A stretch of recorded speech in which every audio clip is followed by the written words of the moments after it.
So alright guys, today we have HP Victus series with latest i5 13 Gen processor and RTX 3050 graphics। और भाई ये 6GB के साथ आने वाला RTX 3050 graphics है। अभी तक हम चैनल में 4GB वाला ही RTX 3050 graphics रिव्यू किए थे, तो एट द एंड आपको बता दूंगा 4GB and 6GB RTX 3050 graphics में कितना ज्यादा डिफरेंस आता है। बाकी भाई अनबॉक्सिंग वगैरह नहीं करते, डब्बा मैंने पहले ही खोल रखा है। सो फर्स्ट थिंग फर्स्ट देख लेते हैं लैपटॉप का टेक्निकल स्पेसिफिकेशन, क्योंकि लेटेस्ट है ना भाई। यहाँ पर है i5 का 13 Gen 13420H processor, total 8 core हैं 12 थ्रेड, 8 कोर में से 4 परफॉर्मेंस कोर हैं, 4 efficient core, 16GB DDR4 3200 megahertz का डुअल चैनल रैम दिया हुआ है, 512GB का Gen 4 SSD है एंड SSD का एक ही स्लॉट देखने को मिलते हैं HP Victus सीरीज। सो आप रिप्लेस करके मैक्सिमम 2TB तक SSD ये लैपटॉप में लगा पाएंगे। और भाई यहाँ पर SSD का स्पीड काफी अच्छा निकल गया है, 6533 Mbps का read speed and right speed is 3958 Gen 4 है ना भाई। बाकी दोस्तों ये लैपटॉप का सबसे पावरफुल थिंग Nvidia का RTX 3050 graphics with 6GB of VRAM and 75 watt TGP that you have to note it down. And in terms of connectivity यहाँ पर लेटेस्ट Wi-Fi 6E दिया गया है along with the latest Bluetooth version 5.3। बाकी भाई HP का Victus series है, तो यहाँ पर आपको MS Office Home and Student version 2021 का लाइफ टाइम लाइसेंस दिया हुआ है along with the Windows 11 Home operating system. So हाँ दोस्तों, ये लैपटॉप मेरे को प्रोवाइड किया है A1 इलेक्ट्रॉनिक्स दक्षिण गंगोत्री सुपिला भिलाई। सो अगर आप भी दुर्ग भिलाई रायपुर या छत्तीसगढ़ से बिलोंग करते हैं then definitely you can visit there. वहाँ पर आपको सभी ब्रांड्स के laptop, desktop, all in one PC and सभी इलेक्ट्रॉनिक इक्विपमेंट एकदम अमेजिंग प्राइस में देखने को मिलेगा। नीचे डिस्क्रिप्शन में एड्रेस एंड कॉन्टैक्ट नंबर है, definitely you can contact them. So देख लेते हैं यार HP Victus सीरीज का बेंचमार्क, ताकि पता तो चल पाए कहां पर ये स्टैंड आउट करता है। सो Cinebench R23 में सिंगल कोर स्कोर देखने को मिला 1686 points and the multi core score is 10244। तो भाई ये मेरे को काफी डिसअपॉइंटमेंट लगा कि i5 13 Gen का स्कोर इतना कम है, मतलब वही Ryzen 5 6600H के आसपास। इससे ज्यादा तो Ryzen 7 6800H CPU performance provide करता है। आई थिंक ये CPU को अंडरक्लॉक किया गया इन HP Victus series, that's why इतना कम Cinebench स्कोर है। Geekbench 6 में 2295 का सिंगल कोर स्कोर देखने को मिला and multi core score is 8244। वही ओपन सेल स्कोर निकल के आया 62061। सो देखो यार यहाँ पर क्लियरली Geekbench 6 का स्कोर इंप्रूव्ड देखने को मिल रहा है, क्योंकि यहाँ पर है भैया 6GB ऑफ RTX 3050 ग्राफिक्स। बाकी 3D Mark 10 में टाइम स्पाइस स्कोर निकल के आया 5421, जो कोई खास इंप्रूवमेंट नहीं है, इस पर 6GB of VRAM and PC Mark 10 का स्कोर काफी अमेजिंग रहा है due to the Gen 4 SSD and 16GB of RAM, score is 6021। बाकी VR मार्क ऑरेंज रूम में 6896 का सुपर स्कोर देखने को मिला एंड ब्लेंडर बेंचमार्क आपके सामने है। तो दोस्तों इस पर द बेंचमार्क आप आराम से यहाँ पर अपना सभी मल्टीटास्किंग वर्क कर पाएंगे, क्योंकि 16GB रैम है, Gen 4 SSD है, तो इजीली हैंडल कर लेगा। बाकी यहाँ पर मैंने वीडियो एडिटिंग करके देखा और मेरे को जानना था भाई 6GB ऑफ VRAM से कितना ज्यादा फर्क पड़ता है। तो फर्क पड़ता है भाई इन वीडियो एडिटिंग। यहाँ पर एकदम स्मूथ टाइमलाइन चल रहा था, वो भी 4K 25fps 10 बिट के फाइल में। जितने भी हमारे वीडियो शूट होते हैं सभी 10 बिट में रहते हैं। तो यहाँ पर मैं टेस्टिंग करके देखा, 2-3 लेयर चढ़ा दिया तब भी कोई लैग नहीं हो रहा था। थोड़ा बहुत कलर करेक्शन किया, कुछ ट्रांजिशंस लगाए, टाइटल सेट किए और 5 मिनट के वीडियो को मैंने एक्सपोर्ट कर दिया, तो आराम से 3 से 3.5 मिनट में रेंडर कर दिया भाई। तो इससे आप समझ सकते हैं कितना पावरफुल ये GPU है 6GB ऑफ VRAM के कारण। और जितना ज्यादा ग्राफिक्स मेमोरी रहता है ना, वीडियो डिकोडिंग उतने आसानी से हो पाता है। यहाँ पर मैंने फोटोशॉप वगैरह भी चला के देखा है, सच कोई भी दिक्कत नहीं आ रहा था, एकदम बटर स्मूथ हिसाब किताब था भाई साहब। And one thing I want to say that Intel का 12 Gen i5 12500H काफी ज्यादा पावरफुल है as comparing with Intel i5 13420H processor, क्योंकि वहां पर है भैया 12 कोर और 16 थ्रेड। तो हाँ यार, खाली जनरेशन देख के लैपटॉप नहीं लेना है, Cinebench R23 का कंपैरिजन ग्राफ भी देख लेना है जो हम प्रोवाइड करते हैं। और वो कब देखने को मिलेगा? टेक टर्मिनल्स को सब्सक्राइब करके। बाकी इस जिनको कोडिंग करना हो, एंड्रॉइड डेवलपमेंट वाला वर्क करना हो, या इवन आप मशीन लर्निंग जैसे टास्क करने का सोच रहे हैं, then HP Victus will handle all your task. So it's time for gaming test on this HP Victus series. So first game मैंने प्ले किया RDR2 in favour quality. One side DLSS off है, one side DLSS on है। जब DLSS ऑफ था तो easily 50 FPS का round average frame rate देखने को मिल रहा था। वही जब मैंने DLSS को परफॉर्मेंस मोड में ले गया तो 60 FPS का राउंड एवरेज फ्रेम रेट था। एंड वही अगर आप GPU का TGP पे नजर मारोगे तो आराम से 99% तक यूज हो रहा था और 76 वॉट तक का भी पावर ड्रॉ कर रहा था। दैट्स अमेजिंग थिंग यार, ये मेरे को काफी अच्छा लगा कि GPU का एक्चुअल यूटिलाइजेशन हो रहा था। एंड यही डिफरेंस हो जाता है जब 6GB का VRAM रहता है ना, तो प्रॉपर हम हाई सेटिंग में गेम प्ले कर पाते हैं। और डेफिनेटली आप लो सेटिंग में या मिड सेटिंग में प्ले करेंगे तो और भी बेटर FPS देखने को मिलेगा। एंड CPU एंड GPU का टेम्परेचर भी काफी अच्छा मेंटेन था। स्टैट्स आपके सामने आप देख पा रहे होंगे। एंड CPU का TDP ओनली 20 वॉट के अराउंड ही ड्रॉ कर रहा था, क्योंकि ये है भैया GPU इंटेंसिव गेम।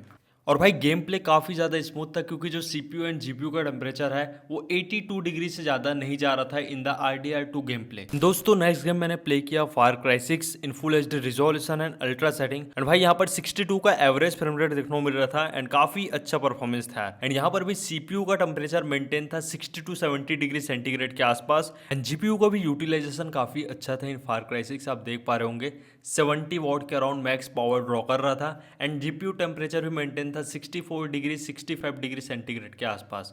बाकी जो यहाँ पर रेंडरिंग था ना ग्राफिक्स वाला वो भी काफ़ी अच्छा हो रहा था due to the 6GB of RTX 3050 graphics. Then friends मैंने नेक्स्ट गेम प्ले किया Valorant in full HD resolution and high setting और भाई साहब यहाँ पर आराम से 200+ FPS देखने को मिल रहा था और ये CPU इंटेंसिव गेम है तो CPU का काफ़ी अच्छा यूज़ हो रहा था। जो मैक्सिमम CPU का TDP था वो 31 वॉट तक ड्रॉ कर रहा था एंड GPU का भी TGP काफ़ी अच्छा यूज़ हो रहा था 48 वॉट 45 वॉट के अराउंड एंड टेम्परेचर भी मेंटेन था यार 80 डिग्री 82 डिग्री से ज़्यादा नहीं जा रहा था। तो ये मेरे को काफ़ी अच्छा लगा कि थर्मल काफ़ी अच्छा वर्क कर रहा था। और भाई वैलोरेंट GTA गेम मैंने नॉन AC वाले रूम में प्ले किया ताकि पता चल पाए कि नॉन AC रूम में कितना अच्छा इसका थर्मल ऑप्टिमाइज्ड है। सो यस अब वैलोरेंट 144 हर्ट्ज तक एक्चुअल फील ले पाएंगे क्योंकि डिस्प्ले का भी रिफ्रेश रेट है भाई 144 हर्ट्ज। देन मैंने GTA 5 प्ले किया इन फुल HD रिजोल्यूशन एंड जो डिफॉल्ट सेटिंग रहता है वही था भाई और आराम से यहाँ पर 100+ FPS देखने को मिल रहा था इन GTA 5। लेकिन थर्मल को नहीं पता भाई क्या हो गया था, कभी कभी ये 95-96 डिग्री तक भी टेम्परेचर चले जा रहा था।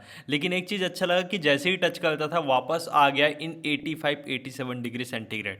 बट यहाँ पर मैं बताना चाहूँगा ये नॉन AC रूम था यार और GTA ऐसा गेम है जहाँ पर GPU का भी काफ़ी अच्छा यूज़ होता है एंड CPU का भी काफ़ी अच्छा यूज़ होता है। दैट्स वाई लैपटॉप का थर्मल थोड़ा डगमगा गया होगा लेकिन बाकी अदर गेम में सच कोई दिक्कत नहीं आ रहा था। मतलब टेम्परेचर 85-87 से ज़्यादा नहीं जा रहा था और भाई इतने टेम्परेचर जाने के बावजूद भी GTA में कोई भी थ्रॉटलिंग इशू देखने को नहीं मिला। एकदम सुपर गेम प्ले था यार और 144 हर्ट्ज का रिफ्रेश रेट तो है ही for your amazing game play experience. So या अब GTA 5 भी अच्छे लेवल में प्ले कर पाएंगे। देन दोस्तों नेक्स्ट गेम मैंने प्ले किया CS2 in full HD resolution and default setting और भाई साहब यहाँ पर आराम से 130 का एवरेज FPS देखने को मिल रहा था एंड जो GPU का TGP था ना वो मैक्सिमम 70 वॉट तक टच कर रहा था एंड टेम्परेचर भी मेंटेन था 85 डिग्री सेंटीग्रेड से ज़्यादा नहीं जा रहा था both in CPU and GPU। बाकी सभी स्टैट्स आपके सामने आप देख पा रहे होंगे, काफ़ी अच्छा स्मूथ गेम प्ले था और यही फायदा रहता है भाई जब हम 6GB VRAM के साथ लैपटॉप लेते हैं और 16GB DDR4 रैम तो है ही। लेकिन यहाँ पर अगर DDR5 रहता ना तो हमारा गेम प्ले और भी अच्छा हो जाता, अराउंड 5 से 10 FPS तो ज़्यादा ही देखने को मिलता। सो ओवरऑल ये लैपटॉप में सभी गेम्स काफ़ी स्मूथ प्ले हो रहा था विदाउट एनी थ्रॉटल। सो दोस्तों बहुत ही तकनीकी बात है, let's have a look at the build and design of this HP Victus series. तो भाई सही बोलो तो build and design exact ditto है comparing with HP Victus i5 12 Gen and RTX 3050 series. वही ब्लू कलर में आपको लैपटॉप देखने को मिलता है स्लीक एंड मिनिमल डिजाइन के साथ। इन सेंटर V शेप में Victus की ब्रांडिंग दी हुई है और हाँ यार पॉलीकार्बोनेट बिल्ड लैपटॉप में थोड़े बहुत top lid and keyboard flex तो रहते ही हैं।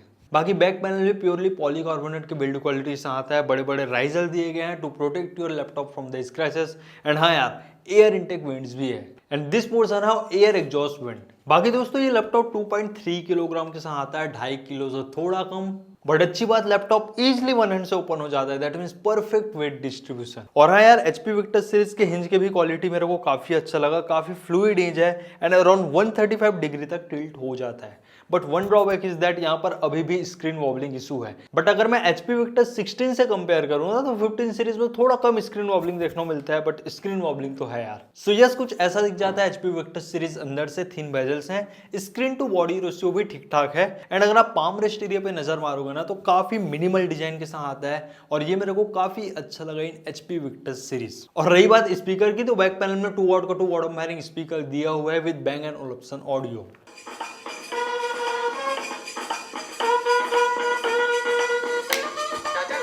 भाई यहाँ पर आप ऑडियो क्वालिटी सुने कितना crisp and detailed audio produce कर रहा है। खासकर आप मूवीज देखेंगे ना तो आपका एक्सपीरियंस काफी अमेजिंग रहेगा और ये Bang & Olufsen के ट्यूनिंग के कारण ही पॉसिबल हो पाया है। एंड दोस्तों यहाँ पर फुल साइज बैकलाइट कीबोर्ड देखने को मिलता है इन द ब्लू कलर। और भाई HP Victus सीरीज के कीबोर्ड्स की क्वालिटी काफी अच्छा रहता है, खासकर यहाँ पर जो ग्रिपिंग मिलता है वो मेरे को काफी अमेजिंग लगा। सो एज सच टाइपिंग वगैरह में कोई दिक्कत नहीं आएगा। आप लॉन्ग टर्म तक कोडिंग करते हैं या टाइपिंग वाला वर्क करते हैं तो काफी अच्छा आपके लिए हेल्पफुल रहने वाला है। बाकी आप F4 बटन प्रेस करके backlight turn on turn off कर पाएंगे और विशाल से ट्रैक पैड दिया हुआ है इन पॉलीकार्बोनेट फिनिश एंड Windows 11 के सभी मल्टी जेस्चर सपोर्टेबल है। और भाई जब मैं मल्टीटास्किंग कर रहा था तो काफी अच्छा रिस्पॉन्ड कर रहा था इसका ट्रैक पैड। बाकी 720 पिक्सल का HD वेबकैम दिया हुआ है with dual array integrated microphone और एक आपको LED इंडिकेटर भी देखने को मिलता है सो दैट आपको सूचित हो जाए भैया कि वेबकैम वगैरह टर्न ऑन है। सो ऑलराइट गाइस, हम सीधे गुफ्तगू कर रहे हैं HP विक्टर्स के वेबकैम से। और अगर आप चैनल पर ना हो तो चैनल को जरूर सब्सक्राइब कर लेना यार, क्योंकि ऐसे अमेजिंग रिव्यू हम आपके सामने लाते रहते हैं। तो भाई देख लेते हैं लैपटॉप के पोर्ट्स। एक DC इन देखने को मिलता है, यहाँ से आप लैपटॉप को चार्ज करेंगे। एक USB 3.2 Gen 1 type A port, 5 Gbps का डेटा ट्रांसफर रेट है। एक 3.5mm का हेडफोन और एक माइक्रोफोन कॉम्बो जैक, एक full format SD card reader slot, 1 HDMI 2.1 port, again एक USB 3.2 Gen 1 type A port, एक RJ45 पोर्ट एंड एक USB 3.2 Gen 1 type C port, 5 Gbps का डेटा ट्रांसफर रेट है। और भाई ये टाइप C पोर्ट में DP 1.4 सपोर्टेड है, दैट मींस आप डिस्प्ले शेयरिंग भी कर पाएंगे। And in terms of display यहाँ पर 15.6 इंच का full HD IPS anti glare display देखने को मिलता है। डिस्प्ले जस्ट अमेजिंग यार, क्योंकि IPS पैनल डिस्प्ले है। 250 नीट्स का पीक ब्राइटनेस है, 45% एंटी-AC का कलर गैमेट। और भाई गेमिंग लैपटॉप है तो सीधा 144 हर्ट्ज का रिफ्रेश रेट देखने को मिलता है for your amazing game play. And in terms of battery यहाँ पर 4 सेल 70 वॉट आवर का बैटरी दिया हुआ है, that means battery is between the Lenovo IdeaPad Gaming 3 series and Asus TUF F15 series. लेकिन इंटेल का i5 13 जन processor है तो काफी ऑप्टिमाइज लगा एंड इजिली आपको 4 to 5 आवर्स का बैटरी बैकअप देखने को मिलेगा इन क्वाइट मोड। एंड ठीक है यार गेमिंग लैपटॉप के हिसाब से। एंड जब आप हैवी वर्क करेंगे लाइक वीडियो एडिटिंग गेमिंग तो 1 से 2 घंटे से ज्यादा बैटरी बैकअप एक्सपेक्ट ना ही करें। बाकी 200 वॉट का विशाल सा पावर अडाप्टर है तो इजिली आप 1 से 1.5 घंटे में आप अपने लैपटॉप को फुल चार्ज कर पाएंगे। Rapid fast charging technology supported है। And yes, in terms of thermal 2 fan के मॉड्यूल के साथ ये लैपटॉप आता है यार। एंड GTA के गेम प्ले के दौरान कभी कभी 92 डिग्री सेंटीग्रेड तक टेम्परेचर चले जा रहा था, लेकिन हाँ वापस मेंटेन हो जा रहा था 87 डिग्री के आसपास। तो ठीक ठाक है थर्मल, कोई दिक्कत नहीं है। एंड एज सच मेरे को थ्रॉटलिंग इशू देखने को नहीं मिला during the game play, but again I want to say that HP Victus का थर्मल थोड़ा और अच्छा हो सकता था। और हाँ, ओमेन गेमिंग हब सॉफ्टवेयर से आप डिफरेंट स्टैट्स देख पाएंगे like CPU, GPU, RAM utilization. After entering into the performance control आपको डिफरेंट थर्मल मोड देखने को मिलेगा like eco mode, quiet mode, default mode and performance mode. Performance mode में हम जैसे ही स्विच होते हैं फैन स्पीड बढ़ जाता है यार, आप सुन पाएंगे ऐसा कुछ नॉइस आता है from the fan in max speed. बाकी आप फैन स्पीड भी कस्टमाइज कर पाएंगे between the auto to max. And in terms of pricing ये लैपटॉप भी 70,000 to 72,000 के बीच अवेलेबल हो रहा है। सो दोस्तों it's time for final conclusion. Should you go with HP Victus i5 13 जन प्रोसेसर एंड RTX 3050 ग्राफिक्स और नॉट? सो मेरा क्लियर रिकमेंडेशन है, अगर आपको बजट है 70,000 के आसपास और आप एक ट्रस्टेड ब्रांड के साथ गेमिंग लैपटॉप लेना चाहते हैं, then definitely you can go with the HP Victus series, क्योंकि सभी चीज अच्छा ही यार। मतलब ऐसा मेरे को मेजर डिसअपॉइंटमेंट देखने को नहीं मिला, एक्सेप्ट यहाँ पर अगर DDR5 रैम रहता तो काफी अच्छा रहता। बाकी यही प्राइस पॉइंट में आपको Lenovo Log भी देखने को मिलता है with 6GB of RTX 3050 graphics and 100% sRGB display. Acer Nitro V भी देखने को मिलता है। और जिनका बजट थोड़ा ज्यादा है वो Dell G15 भी प्रीफर कर पाएंगे with HX series of processor. बाकी भाई HP का अपना अलग ही वैल्यू है इन टर्म्स ऑफ सर्विस। और दोस्तों 6GB ऑफ ग्राफिक्स कार्ड से क्या होता है, हम एकदम अल्ट्रा सेटिंग में गेम प्ले कर पाते हैं और मिड सेटिंग में भी प्ले करें तो अच्छा ही परफॉर्मेंस रहता है। एंड सेम ग्राफिक्स हमारे पास 4GB ऑफ VRAM के साथ रहता है ना, तो क्या होता है जब हम फेवर क्वालिटी में भी गेम प्ले करते हैं तो वेरी हाई सेटिंग नहीं जाता है। लेकिन वो चीज मेरे को 6GB ग्राफिक्स के साथ देखने को नहीं मिला, एकदम हाई सेटिंग इजिली चले जा रहा था। और ड्यूरिंग द गेम प्ले पूरा यहाँ पर TGP कंज्यूम हो रहा था, 74 वॉट 75 वॉट इजिली जा रहा था यार। दैट मीन्स काफी ऑप्टिमाइज था RTX 3050 graphics. Even in DLSS also काफी अच्छा परफॉर्मेंस रहा NVIDIA RTX 3050 ग्राफिक्स का। So yeah, this is the advantage of 6GB of VRAM. Also during the video editing आपने ऑलरेडी देखा यार कितना अच्छा टाइमलाइन रन हो रहा था और रेंडर भी काफी फास्ट कर दिया। मतलब जितने मिनट का वीडियो था उसके आधे टाइम में रेंडर हो गया। So this is the power of 6GB of graphics card. So दोस्तों ये था HP विक्टर्स गेमिंग लैपटॉप का डिटेल रिव्यू। आई होप आपको वीडियो पसंद आया होगा।